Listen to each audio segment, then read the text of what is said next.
BBA, BCA, BCom computer కోర్సులో 100% placement లభించే ఏకైక డిగ్రీ కాలేజ్ కూకట్పల్లిలోని i3 డిగ్రీ కాలేజ్ 8367215215. నమస్కారం, మీరు చూస్తుంది సుమన్ టీవీ. నేను మీ కీర్తి. అక్షయ తృతీయ రోజు అసలు ఏం చేయాలి, ఏం చేయకూడదు? అక్షయ తృతీయకి సంబంధించి బోలెడన్ని ఇంపార్టెంట్ సీక్రెట్స్ మనకి ఇంకా తెలియనివి, తెలుసుకోవాల్సినవి చాలా ఉన్నాయి. అసలు అక్షయ తృతీయ రోజు ఏ సమయంలో పూజ చేస్తే అనంతమైన ఫలితం మనకి లభిస్తుంది? అలాగే పాండవులకు మాత్రమే లభించిన ఆ అక్షయ పాత్ర మనం కూడా ఇంట్లోనే తయారు చేసుకోవాలంటే ఎలా తయారు చేసుకోవాలి? మరీ ముఖ్యంగా అక్షయ తృతీయ రోజు అరుణాచలేశ్వరుడి కళ్యాణంలో మనం ఎక్కడుంటే ఆ స్థానంలోనే ఉండి ఆ కళ్యాణంలో పాల్గొన్నంత అనంతమైన ఫలితం మనకు లభించాలంటే ఏం చేయాలి? ఇవన్నీ ప్రశ్నలకి సమాధానం తెలియజేయడానికి మనతో పాటు ప్రముఖ ఆస్ట్రాలజర్ బ్రహ్మశ్రీ నందిమట్ల శ్రీహరి శర్మ గురువు గారు ఉన్నారు. నమస్తే గురుగారు. వాగర్థ వివ సంపృక్తౌ వాగర్థ ప్రతిపత్తయే జగతః పితరౌ వందే పార్వతీ పరమేశ్వరౌ. ఆదిత్యాయ చ సోమాయ మంగళాయ బుధాయ చ గురు శుక్ర శనిభ్యశ్చ రాహవే కేతవే నమః. శృంగేరి జగద్గురు పీఠాధిపతులకి, కంచి పీఠాధిపతులకి నమస్కారములు తెలియచేసుకుంటూ కార్యక్రమాన్ని ప్రారంభిద్దాం. గురుగారు, అక్షయ తృతీయ అనగానే ఆడవాళ్ళమంతా పుల్వోమని బంగారం షాపులకు పరిగెత్తుతూ ఉంటాం. కానీ అది కాదు. ఆ రోజు యొక్క ప్రాముఖ్యత గురించి, విశిష్టత గురించి మీరు ఇదివరకు నాకు ఎక్స్ప్లెయిన్ చేసినప్పుడు భలే అనిపించింది. ఒకసారి మళ్ళీ గుర్తు చేసుకుందాం. తప్పకుండా. అక్షయము అనంటే క్షయము కానటువంటిది. కాబట్టి ఈ రోజున మనం ఏం చెయ్యాలంటే పుణ్యాన్ని సంపాదించుకుంటే ఆ పుణ్యము అక్షయం అవుతుంది అని అర్థం. అక్కడ మల్టిప్లై. కాబట్టి పుణ్యాన్ని సంపాదించుకోవాలంటే ఏం చేయాలి? ఎవరైనా చెప్పేది దాన కార్యక్రమాలు చేయాలి, పూజలు చేసుకోవాలి. ముఖ్యంగా ఈ అక్షయ తృతీయ రోజుకి విశిష్టత ఏమిటంటే గంగ భూమి మీదకి అవతరించినటువంటి రోజు, పరశురాముడి యొక్క జయంతి, వినాయకుడి సహాయంతో వ్యాస భగవాన్ల వారు భారతాన్ని రచించినటువంటి రోజు, సూర్య భగవానుడు పాండవుల యొక్క దేవతా ఆరాధనకి మెచ్చి అక్షయ ప్రాప్తాన్ని ప్రసాదించినటువంటి రోజు, దుశ్శాసుని బారి నుంచి ద్రౌపదిని రక్షింపబడినటువంటి రోజు, అలాగే కుచేలుణ్ణి కృష్ణుడు కలుసుకున్నటువంటి రోజు ఈ అక్షయ తృతీయ. ఎన్ని ఉన్నాయి కదా గురుగారు. చాలా అమ్మ. అసలు అక్షయ తృతీయలో అసలు చెప్పాలి అని అంటే త్రేతాయుగం ప్రారంభమైందని చెప్తుంటుంటారు అక్షయ తృతీయ రోజు నుంచి. కాబట్టి ఇక మనం ఒక బంగారం ఎందుకు గురుగారు ఇంత హైలైట్ అయింది అంటే కలియుగంలో ఏంటంటేనమ్మా, ఎవరికైనా మనసు పడేది, మహిళలకి మనసు పడేది బంగారమేగా. బంగారం పెడితే కొనుక్కుంటే, 1 గ్రాము బంగారం కొనుక్కుంటే 100 గ్రాముల బంగారం తయారవుతుంది, కిలో బంగారం తయారవుతుంది అనే ఆశ. ఇది ఎవరు చేశారంటే వ్యాపారస్తులు వాళ్ళ వ్యాపారాన్ని పెంచుకోవడం కోసం, వాళ్ళ వస్తువుని అమ్ముకోవడం కోసం ఈ పండుగలో ఉన్నటువంటి అంతరార్థాన్ని నెగిటివ్గా దీన్ని ఇలా బంగారం కొనుక్కొని పూజ చేసుకొని మీ ఇంట్లో వచ్చే సంవత్సరానికల్లా కిలో బంగారం అయిపోతుంది, అది గుడ్డు పెడుతున్నట్టుగా చెప్పారు. దానివల్ల పులోమని అందరూ చేశారు. కానీ ఆ రోజు చేయాల్సింది లక్ష్మీ ఆరాధన చేసుకోమన్నారు, అమ్మవారి లలిత అమ్మవారిని ఆరాధన చేయమన్నారు. ఇది చెయ్యాలి అని అంటే పూర్వకాలంలో ఎక్కువగా బంగారము వెండి ప్రతిమలే ఉండేటివి. ఇప్పుడు ఇత్తడి రాగి ప్రతిమలు వచ్చాయి. ఒకప్పుడు అంతా అందరిలో బంగారం విరివిగా ఉండేది కదా. కాబట్టి అప్పటి నుంచి వస్తున్నటువంటి బంగారంతో చేసినటువంటి విగ్రహారాధన చేసేవాడు. కాబట్టి అలా చెప్పుకుంటూ రాగా అదే విధానాన్ని పట్టుకున్నారు. కానీ ప్రస్తుత కాలంలో బంగారం కొనేంత శక్తి ఎవరికి ఉందమ్మా? 10,000 రూపాయలు 1 గ్రాము, తులం కావాలంటే అది. కాబట్టి ఇంట్లో ఉన్నటువంటి పాత బంగారము కానీ, లేకపోతే చక్కగా ఈ సంబంధించినటువంటి వెండి రూపు కానీ అమ్మవారిని కానీ తీసుకోవడం, లేదా అమ్మవారి విగ్రహాన్ని కానీ తీసుకోవాలి.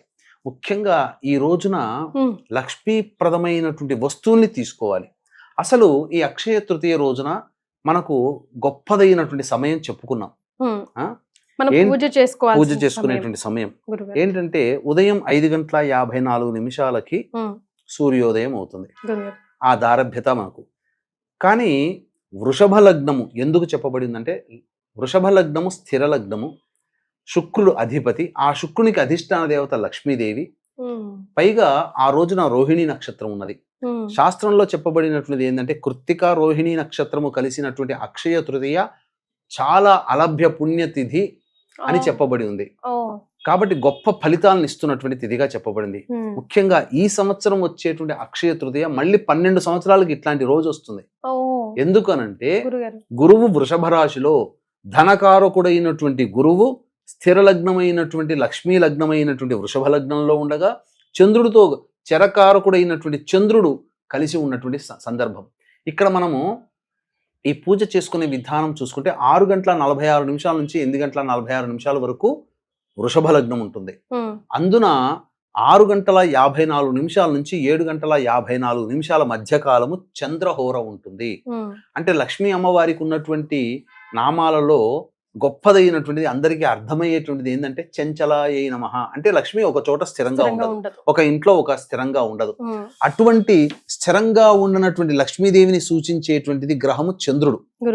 ఎందుకనంటే చంద్రుడు కూడా ఒక రాశిలో ఒక 2 రోజులు 2.5 రోజులకు ఒక రాశిలో ఉంటాడు, ఎప్పుడూ మారుతూ ఉంటాడు చాలా తొందరగా. అటువంటి లక్ష్మికి సోదరుడైనటువంటి చంద్రుడిని అట్టి పట్టుకొని స్థిరమైనటువంటి లగ్నమైనటువంటి వృషభ లగ్నంలో చంద్రహోరలో గనక మనం లక్ష్మీదేవి ఆరాధన ఎవరైతే లేదా లలిత అమ్మవారి ఆరాధన ఎవరైతే చేస్తారో వాళ్ళ ఇంట్లో లక్ష్మీదేవి స్థిరంగా ఉంటుంది. అంటే మనకు మనకు పాదరసం తయారు చేసేటప్పుడమ్మా అది కొద్ది సమయం మాత్రమే. ఆ పాదరసం కట్టు అంటారు, వైద్యులకు మాత్రమే అర్థమవుతుంది. ఆ కొద్ది సమయంలోనే మనం చేయాల్సిన శివలింగ ఆకృతి అవన్నీ చేసేసేయాలి, లేకపోతే అది గట్టిగా అయిపోతుంది.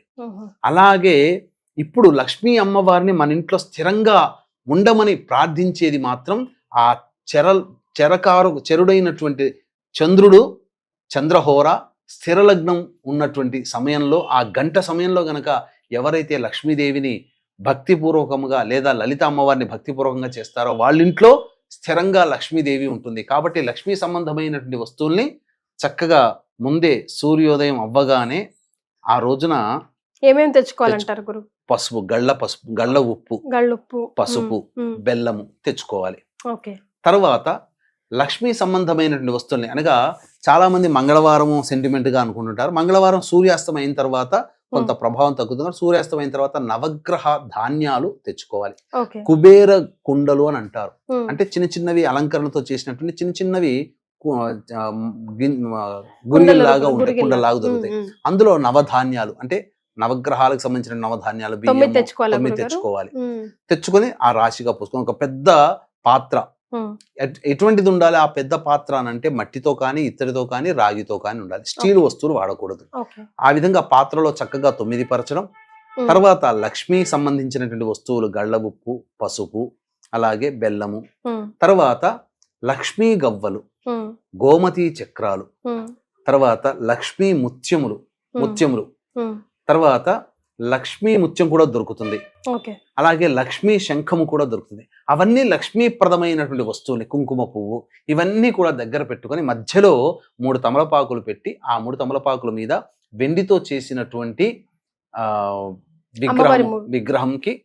విగ్రహం కానీ లేదా వెండి కలశం లేదా రాగి కలశం లేదా మట్టి కలశంలో చక్కగా కొబ్బరికాయ, దాని మీద ఒక రవిక బట్ట పెట్టి అమ్మవారి రూపుని కట్టం, వెండితో చేసిన కానీ అలాగే బంగారంతో చేసి దానికి ఆడవాళ్ళకి సంబంధించినటువంటి బంగారు ఆభరణాలు ఉంటాయి కదమ్మా, అవన్నీ కూడా చక్కగా ధరించమైనా పర్వాలేదు, ఆవు పాలతో కడిగితే శుద్ధి అవుతుంది.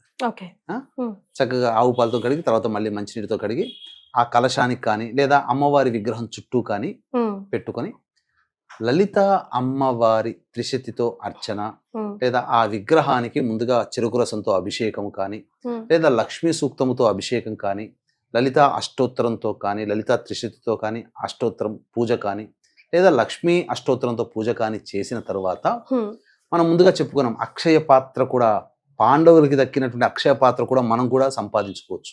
ఎందుకు అక్షయ పాత్ర అన్నానంటే ఆ కాలంలోనే వచ్చినటువంటి అతిథి అభ్యాగతులకి ఎవరికి కూడా లేదనకుండా అన్న సంతర్పణ చేయగలిగే శక్తి అక్షయ పాత్ర వల్ల కలిగింది. మరి అటువంటి రోజున మహత్తరమైనటువంటి పాత్రలు ఇప్పుడు మన కలియుగంలో మనకు రావు. కాబట్టి కనీసం అందులో మనం కొంతైనా కానీ కొంత శక్తి పొందాలి అని అంటే అక్షయ పాత్రని మనం కొనుగోలు చేసుకోవాలి. అంటే ఏం లేదమ్మా, చక్కగా ఆ రోజున ఏదైనా ఇత్తడి పాత్రని సోమవారం రోజు కానీ మంగళవారం సాయంత్రం తర్వాత కానీ కొనుగోలు చేసుకొని పెట్టుకొని చక్కగా ఆ సమయంలో అంటే ఇంట్లో ఆడవాళ్ళు లేదా మగవాళ్ళు ఇంట్లో పూజ చేస్తున్నప్పుడు ఎవరైనా కానీ ఆ పాత్రని చక్కగా కడిగి గంధము బొట్టు అలంకరణ చేసి అందులో బియ్యము ఆవు పాలతో చేసినటువంటి బెల్లం పాయసాన్ని ఆ 6:54 నుంచి 7:54 మధ్య కాలంలో చేసి ఆ పూజ చేసినప్పుడు అక్కడ నివేదన చేయాలి. ఓకే. అది అక్షయ పాత్ర. ఆ సమయంలో చేయడం వల్ల అది అక్షయ దానికి అంత పాత్ర. value. ఓ వావ్. ఆ ఓకే. గంట సమయంలో గురుగారు. తరువాత ఉమ్, ఆ అక్షయ పాత్ర నివేదన చేసిన తర్వాత మధ్యాహ్నానికి ఉమ్, అప్పుడు ఏం చేయమన్నది శాస్త్రము అంటే ఈ అక్షయ తృతీయ రోజున బ్రాహ్మణుడికి ఉదక కుంభ దానము చేయమన్నది. అంటే రాగి కలశం కానీ, ఇత్తడి కలశం కానీ, వెండి కలశం కానీ, లేకపోతే మట్టి కలశంలో కానీ చక్కగా చక్కటి మంచి నీటిని వేసి అందులో ముఖ్యంగా సుగంధ ద్రవ్యాలని. హారతి కర్పూరం, సుగంధ ద్రవ్యాలంటే యాలకులు, యాలకులు. జాజికాయ, జాపత్రి, కుంకుమ పువ్వు ఉమ్, ఇలాంటివి ఉమ్, వేసి సంబంధించినటువంటి వేసి దానికి చక్కటి తెల్లటి గుడ్డ కానీ ఏదైనా కానీ జాకెట్ బట్ట దానికి మూట ముడి. కట్టుకట్టి ఉమ్, అప్పుడు బ్రాహ్మణుడికి ఆ పూజ అయిపోయిన తర్వాత బ్రాహ్మణుడికి దానము చేయమన్నది. ఉదక కుంభ దానము చేయమన్నది. ఉమ్, దీంతో పాటుగా ఆ బ్రాహ్మణుడికి విసనకర్ర, చెప్పులు, గొడుగు, లడ్డూలు ఉమ్, ఇవి దానం చేయాలి. రైట్. పూర్వము వకుళామాత ఈ విసనకర్ర, లడ్డూలు, చెప్పులు, గొడుగు బ్రాహ్మడికి దానం చేసినటువంటి కారణం చేతనే కలియుగ అర్చామూర్తి వెంకటేశ్వరుడు ఉద్భవించడం జరిగింది. ఆమె తల్లి అయింది ఆ స్వామికి. గురుగారు. కాబట్టి అంతటి శక్తి, మంచి సంతానం కావాలనుకునేటువంటి వాళ్ళు ఈ రోజున ఆ విధంగా బ్రాహ్మణుడికి దానం చేయవచ్చు. గురుగారు, చిన్న చిన్న మట్టి పాత్రలో, మట్టి కుండల్లో మనం నవధాన్యాలు అవన్నీ పెట్టాం కదా, అవి ఏం చేయాలి తర్వాత? అవన్నీ కూడా మనం పూజ చేసుకుంటాం కదమ్మా. తర్వాత కాలంలో మనం వాటిని వాడుకోవచ్చు. వాడుకోవచ్చు. తప్పకుండా వాడుకోవచ్చు. అంటే నీళ్ళలో వేయాలి లేకపోతే అటువంటిది ఏం లేదు, చేయాలి అటువంటిది లేకుండా? వాడుకోవచ్చు. ఓకే. చక్కగా దాన్ని వినియోగించుకోవచ్చు అమ్మ, తప్పు లేదు. రైట్. త్వరగా వేయించి ఉమ్, మన నీటిలో కొద్దిసేపు నానబెట్టిన తర్వాత మొలకలు ఎత్తుతాయి స్ప్రోట్స్ లాగా. ఉమ్, దూరగా వేయించి వాటన్నిటిని పిండి చేసి ఇంట్లో వాడుకోవచ్చు అమ్మా. జావలాగా కూడా జావలాగా వాడుకోవచ్చు, తప్పేం లేదు. ఇక తదనంతరం ఇక ఆ రోజున ఉమ్, ప్రధానంగా మనం గనక చూసుకున్నట్లయితే ఆ రోజున తీసుకురాగలిగేటువంటి వస్తువులు మనం చెప్పాం. ఉమ్, తీసుకురాకూడని వస్తువులు కూడా ఉన్నాయి. గురుగారు. అంటే గుండు సూదులు, పిన్నులు, బ్లేడులు, కత్తెరలు, ఇనుప వస్తువులు, ఉమ్, స్టీలు వస్తువులు, ఉమ్, పింగాణి వస్తువులు, ప్లాస్టిక్ వస్తువులు అక్షయ తృతీయ రోజున కొనుగోలు చేయకూడదు. రైట్. చేయకూడని పనులు ఏంటంటే మద్యపానం చేయకూడదు, మాంసాహారం తినకూడదు, అలాగే ధూమపానం పనికిరాదు, ముఖ్యంగా కటింగ్, షేవింగ్ అస్సలు పనికిరాదు. అన్నిటికంటే ముఖ్యంగా మాంసాహారం కూడా పనికిరాదు. ఉమ్, ఇది దాంపత్యము. ముఖ్యంగా ఆ రోజు బ్రహ్మచర్య వ్రతం ఆచరిస్తే చాలా మంచిది. ఎందుకనంటే గౌరీదేవికి సంబంధించినటువంటి తిథి ఆ రోజున. ముఖ్యంగా అక్షయ తృతీయ చాలా ప్రాశస్త్యమైనటువంటి తృతీయ తిథిగా చెప్పబడి ఉంది. ఉమ్, ఆ విధంగా ఆ రోజున చెయ్యాలి. ఇక అక్షయ పాత్ర అని చెప్పాను కదమ్మా, ఆ పూజ చేసి నివేదన చేస్తాం కదా, ఉమ్, ఆ రోజున ఏంటనంటే ఎవరికైనా కానీ అన్న సంతర్పణ చేయాలి. ఓకే. అంటే వృద్ధాశ్రమంలో వృద్ధులకి పండ్లు, ఇతర పదార్థాలు ఇవ్వవచ్చు. ఇంటికి పిలిచి పెట్టి ఎవరికైనా పెట్టాలనుకుంటే ఉమ్, ఎవరికైనా ఇంటికి పిలిపించి, దగ్గర వాళ్ళని, బంధువులు పిలిపించి పాత్ర కొనుగోలు చేసి బెల్లం పాయసం నైవేద్యంగా పెట్టమని ఒక అక్షయ పాత్ర కొనమని చెప్పాం కదా. అవును గురుగారు. ఆ అక్షయ పాత్రలో ఆ రోజున వంట చేసి, అనగా అన్నం వండి అతిథులకి, అభ్యాగతులకి ఎవరికైనా అన్న సంతర్పణ ఆ పాత్ర ద్వారా చేయాలి. ఓ, చేసినట్లయితే ఆ రోజు దారభేద మళ్ళీ రెండో రోజు కూడా చేయాలి. ఓకే. చేసినట్లయితే ఆ రోజు దారభేద అసలు ఏ పురుషుడికైనా ఏ స్త్రీకైనా అందరికీ కూడా నా ఇంట్లో 10 మంది భోజనం చేయాలి, నా చేతి వంట 10 మందికి తినాలి అనే స్త్రీకి, ఉమ్, నా ఇంట 10 మంది భోజనం చేయాలని పురుషుడికి ఎందుకు ఉండదమ్మా? ఉంటదండి. 10 మందికి భోజనం పెట్టగలిగే శక్తి అని అంటే ఈ రోజుల్లో ఎంత ధనవంతుడైతే 10 మందికి రోజు భోజనం పెట్టగలుగుతాడు? అవును. అంత ధనం అంటే దానికి మూలార్థముగా, అంతరార్థము ధనవంతుడిగా కావాలనే కదా. మరి 10 మందికి పెట్టే శక్తి అని అంటే డబ్బు వస్తేనే కదా శక్తికి పెట్టగలుగుతాడు. అంతే గురుగారు. లక్ష్మీ అటువంటి కటాక్షం ఉంటేనే. లక్ష్మీ కటాక్షం, అటువంటి శక్తిని నాకు ప్రసాదించమని చెప్పి అక్షయ తృతీయ రోజున ఆ పాత్రని కొనుగోలు చేసి ఆ విధంగా అప్పటి నుంచి అన్నదానం చేసినట్లయితే తప్పకుండా ఆ పాత్రనే అక్షయ పాత్రగా మారుతుంది. మారుతుంది. ముఖ్యంగా ఆ రోజు నుంచి ఇంటి ముందర ప్రతి ఒక్కరు కూడా, వీక్షించేటువంటి ప్రేక్షకుల్లో ప్రతి ఒక్కరు కూడా ఇంటి ముందర ఒక పెద్ద కుండ కొని లేదా ఒక చిన్న కుండ కొని ప్రతిరోజు నీళ్లు నింపండి. ఎవరైనా దారిన పోయేవాడు దాహం వేసి అయ్యో నాకు దాహానికి మంచినీళ్ళు దొరికాయని చెప్పి తాగాడు అనుకోండి, సంతృప్తి పడతాడు, అతని శరీరం, ప్రాణం నిలుస్తుంది. మరి ఆ ప్రాణాన్ని కాపాడిన వాళ్ళమవుతాం. కాబట్టి ఆ నీటి దానము ఈ రోజుల్లో వైశాఖ, జ్యేష్ఠ, ఆషాఢ మాసాల్లో ఎవరైతే ఈ చలివేంద్రం ఇంటి ముందర పెట్టుకొని ఆ విధంగా ప్రతిరోజు మంచినీటితో నింపి ఆ దాహార్తిని ఎవరికైతే తీరుస్తారో అటువంటి వాళ్ళకి ప్రాణం నిలబడుతుంది, గురుగారు. అపమృత్యు భయ దోషాలు తొలగిపోతాయి, కుటుంబము కాపాడబడుతుంది. వా. ఆ విధంగా చేయండి. ఇక అన్నిటికంటే ముఖ్యంగా సాయంకాల సమయంలో చెప్పాను ఏంటి, అరుణాచలేశ్వరుని సంబంధించిన వీటిలో భాగంగా చూసుకున్నట్లయితే ఈ అక్షయ తృతీయ రోజున క్షయము కానటువంటి కార్యక్రమాలు చేయాలి. పుణ్య కార్యక్రమాలు చేశాం, పూజాది కార్యక్రమాలు కూడా చేసుకున్నట్లయితే తప్పకుండా దేవతానుగ్రహం సంపూర్ణంగా ఉంటుంది. కాబట్టి ఈ అక్షయ తృతీయ రోజున పురస్కరించుకొని జాతకరీత్యా విద్య, వివాహ, ఉద్యోగ, దాంపత్య, సంతాన, అనారోగ్య సమస్యల నివారణకి హోమాది కార్యక్రమాలు, ముఖ్యంగా శని 29వ తారీఖు మార్చిన మారాడు కాబట్టి మీన, మేష, మిథున, కర్కాటక, సింహ, కన్య, వృశ్చిక, ధనుస్సు, కుంభరాశిలో జన్మించినటువంటి వారికి శని దోషం ఉంది కాబట్టి శనీశ్వర హోమం, అఘోర పాశుపత మంత్ర హోమంతో పాటు లక్ష్మీ మూల మంత్ర సంపుటిత లక్ష్మీ సూక్త హోమము, మన్యు సూక్త హోమం అనేటువంటిది చేసి శక్తిపాతము చేయబడినటువంటి శంకరుంగలి మాల, శంగాలి కరుంగలి కలిసినటువంటిది అత్యంత అరుదుగా లభించేటువంటి మాల, రాగిలో చుట్టబడినటువంటిది. ఈ శంకరుంగలి మాలని శక్తిపాతము చేసి ఇవ్వడం జరుగుతుంది. అవకాశం ఉన్న వాళ్ళు కార్యక్రమ తదనంతరం కాంటాక్ట్ చేసి ఈ మాలని సొంతం చేసుకోవచ్చు. ఇక సాయంకాల ప్రదోషకాల సమయంలో చెప్పాను కదమ్మా, తది అన్నప్పుడు ఏంటంటే గౌరీదేవికి సంబంధించినటువంటి తిది. ఈ రోజున చంద్రుడు ఆకాశంలో ఎలా ఉంటాడు అనంటే పరమేశ్వరుని సిగలో, అమ్మవారి కిరీటంలో చంద్రుడు ఎలా ఆకారంతో ఉంటాడో ఆ ఆకారంతో కనిపిస్తాడు మనకు. ఆ రోజున చంద్రుని ఒక్కసారి మనసారా నమస్కారం చేసుకొని పార్వతీ పరమేశ్వరుని గనక మనస్సులో స్మరించుకుంటే వైశాఖ తదియ రోజున అక్కడ అపిత కుచాంబా సమేత అరుణాచలేశ్వరుని దివ్య కళ్యాణం జరుగుతుంది. ఆ కళ్యాణ సమయంలో దర్శనం చేసుకున్నంత మాత్రమే మన శరీరంలో ఆశ్రయించున్నటువంటి సూక్ష్మ శరీరం ఏదైతే ఉంటుందో ఆత్మ అక్కడికి వెళ్ళి ఆ కళ్యాణం అంతా వీక్షించి మళ్ళీ మన శరీరంలోకి చేరుతుంది. తద్వారా ఎంతటి పుణ్యమమ్మా, కూర్చున్న చోట, నిలుచున్న చోట, ఉన్న చోట మనం వెళ్ళలేకపోయినా ఆ స్వామి కళ్యాణంలో పాల్గొన్న భాగ్యాన్ని మనం ఈ అక్షయ తృతీయ రోజున ఆకాశంలో చంద్రుని దర్శనం చేసుకున్నంత మాత్రమే కలుగుతుంది. ఇది అరుణాచలేశ్వరునికి సంబంధించినటువంటి ప్రాశస్తంలో చెప్పబడినటువంటిది, నా సొంతమైనటువంటిది కాదు. ఇది అరుణాచలేశ్వరునికి సంబంధించినటువంటి గాథల్లో ఇది ఖచ్చితంగా ప్రస్ఫుటంగా చెప్పబడింది. కాబట్టి ఇటువంటి పరిహారాన్ని చక్కగా అందరూ చేసుకోండి. ఈ దివ్యమైనటువంటి పూజని ఈ రోజున చేసుకోండి. చేసుకోగలిగేటువంటివి, చేయగలిగేటువంటివి, చేయకూడనటువంటివి, చేసేటువంటివన్నీ కూడా చక్కగా వివరించడం జరిగింది. 1-2 సార్లు ఈ వీడియోని వీక్షించండి. అలాగే ఈ శని మారాడు కాబట్టి మీన, మేష, మిథున, కర్కాటక, కన్య, తుల, వృశ్చిక, ధనుస్సు, కుంభ, మీన రాశుల్లో జన్మించినటువంటి వారికి శని దోషం ఉంది కాబట్టి శని దోష నివారణార్థమై శక్తిపాతం చేయబడినటువంటి శంకరుంగలి మాల అనేటువంటిది మీకు ఇవ్వడం జరుగుతుంది. దీని ద్వారా కాలసర్పదోషము, కుజదోషము, నరదృష్టి, నరఘోష ఇవన్నీ తొలగిపోతాయి. పాజిటివ్ ఎనర్జీతో మీరు అనుకున్నటువంటి పనులలో దేవతానుగ్రహంతో కర్మదోషాలు తొలగించుకొని మీరు ముందంజలో ఉంటారని చెప్పడంలో ఏమాత్రం సందేహం లేదు.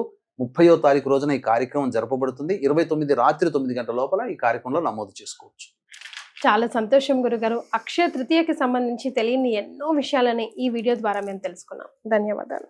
సర్వం శ్రీ ఉమామహేశ్వర పరబ్రహ్మార్పణమస్తు.